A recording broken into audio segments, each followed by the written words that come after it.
everyone, and welcome to part 2 of this little custom order series of videos that I have been showing of my most recently completed custom order.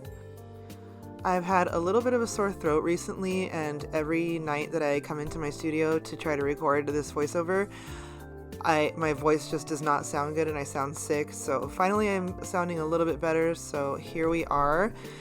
This is the second journal that I created for my client, and the first one was a very specific journal that she wanted for specific journaling, a certain thing she wants to journal out about in there. And then this one she wanted to be her everyday journal, just something she can always come back to and put any thoughts and papers and ephemera in here as she goes along. So this one I did in sort of, I would say my usual style, like all the, completely overloaded florals and just like all the vintage stuff, and sort of like lighter to like the greens and pinks, I feel like is my norm usually.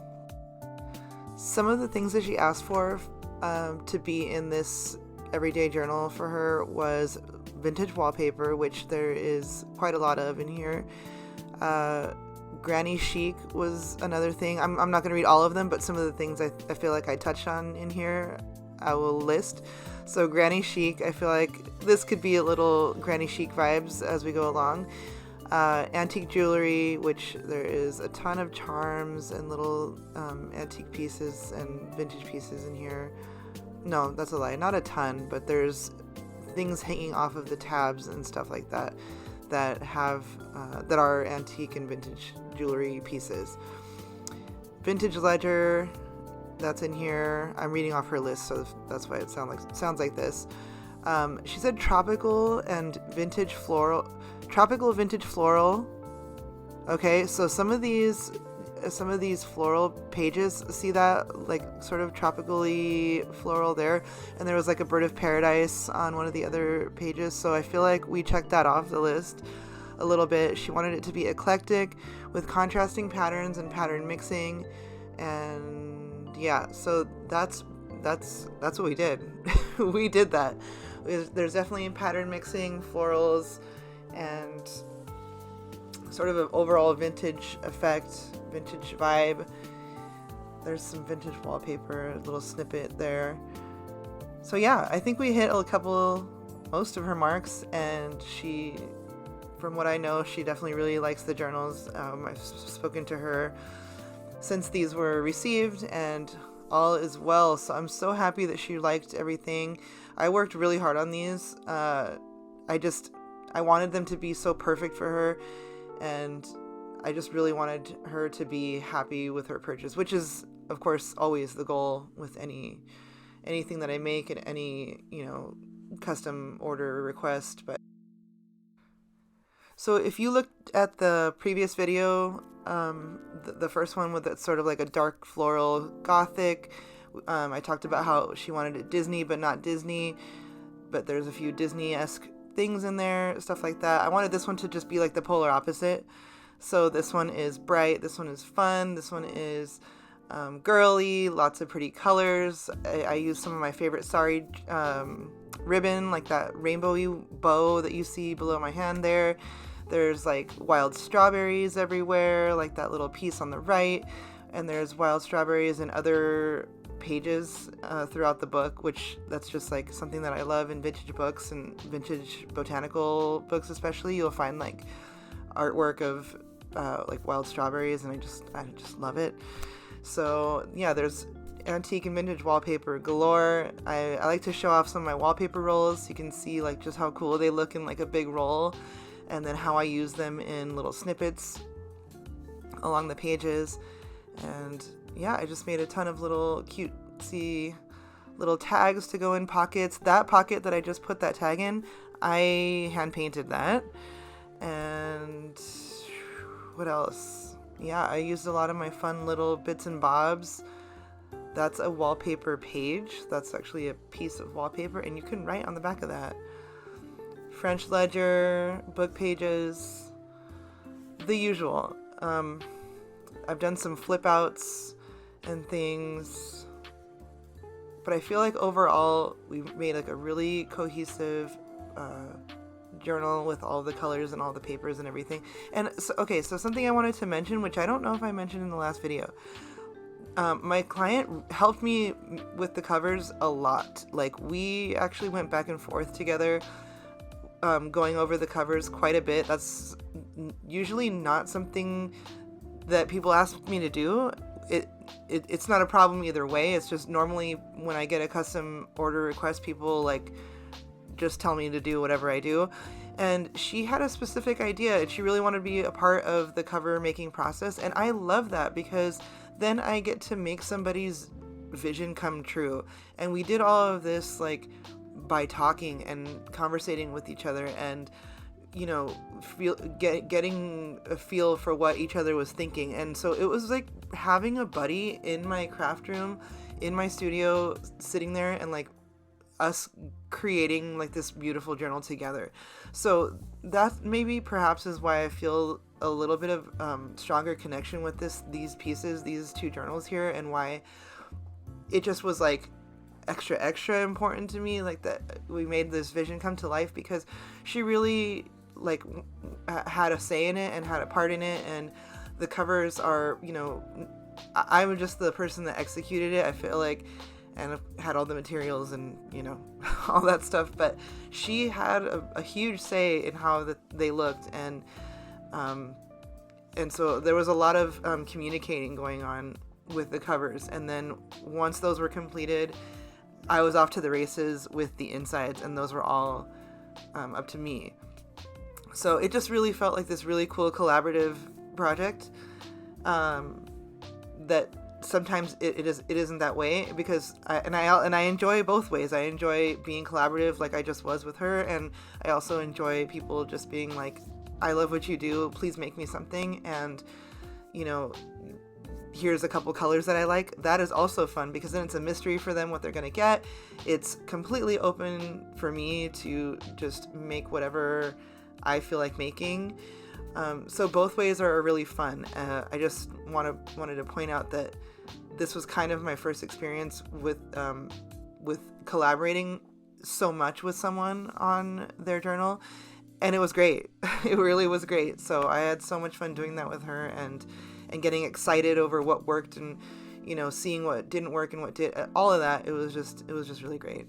So I as I go along making journals, I feel like I really love working with people and talking to people, and I've met so many cool people by just working with them on journals. And she was just, you know, another really great person that I get to know now. So what else can I tell you about this journal? I'm pointing out little things here and there. That little piece there was the part of the spine of the book jacket of that French dictionary. And it's literally just like the smallest little tattered piece. And I've kept it around on my desk for a long time and saved it. And I just eventually very randomly stuck it on that page, and it looks so pretty. I also put in pages like this, where I feel like that is the perfect page to fussy cut. Like if she wanted to fussy cut out a bunch of those little roses and use those along the pages during journaling, that would be really cool. That's like a perfect little page to fussy cut. I don't want to ramble too much, so I may just pop off here. I already see something else I want to say. So I'll pop in a little bit when I want to explain something else.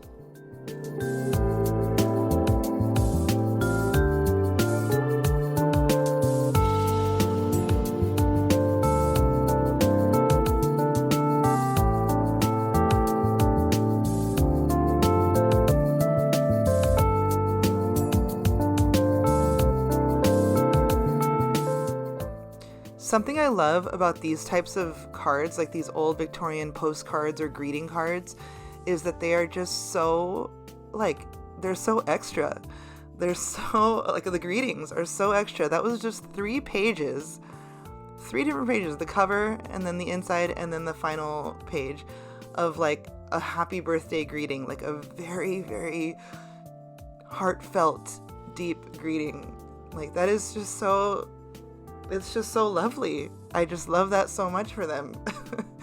I can't explain it. It's just they're the way that they would send these greeting cards and like the actual sentiments on them were so personal and so just lovely and so different than ours now. So I just thought that was funny, and I had to point that out.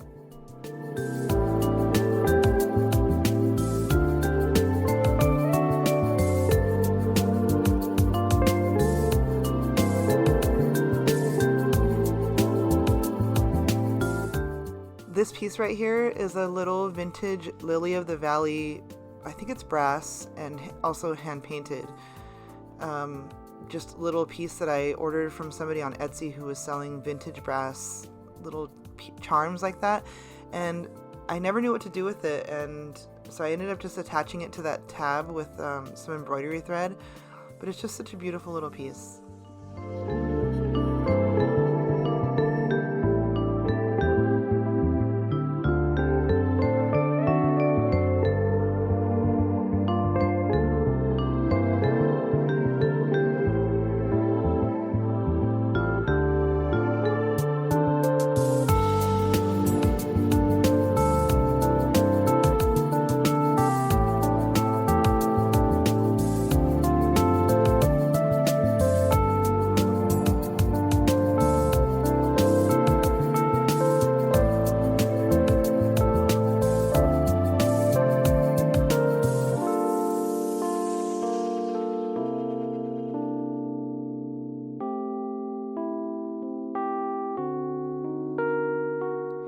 This piece here, this is part of a book cover, book jacket. No, not part of the jacket. It was part of a book spine, a falling apart book that I have about Versailles.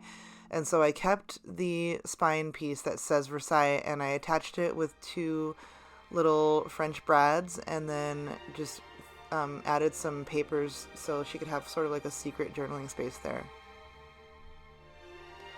And then just some more beautiful wallpapers and textured tags and things like that. We're getting close to the end, I believe. Oh, I included this because I thought that would be some nice collage paper. Isn't that fun?